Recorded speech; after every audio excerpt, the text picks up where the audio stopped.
Veneto sul gradino più alto del podio nella nuova classifica per una volta di segno positivo legata agli infortuni sul lavoro. Stando ai dati dell'INAIL rielaborati dall'ufficio studi della CISL regionale, il Veneto conquista infatti il primo posto nella graduatoria della riduzione degli incidenti in ambito professionale, diminuiti di oltre il 14% dal 2008 al 2009.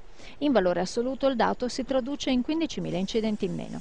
Se nel 2008 si erano infatti registrati oltre 104.000 infortuni, nel 2009 non si è arrivati a toccare la soglia degli 89.500.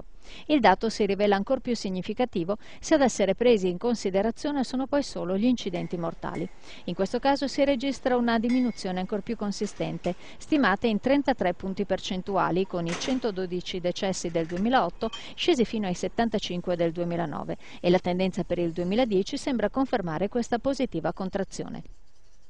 La nota dolente nell'elaborazione dei dati relativi all'andamento degli infortuni sul lavoro viene in realtà da una dimensione molto particolare, ossia gli incidenti che si verificano sulle strade e non tanto in ambienti lavorativi chiusi come fabbriche o cantieri. È proprio in strada infatti che la pericolosità si rivela sempre più alta, anche se in controtendenza rispetto al dato nazionale, dove si registra un aumento dal 19 al 21%, il Veneto mantiene lo stesso livello di riduzione rilevato per gli incidenti in contesti lavorativi più tradizionali.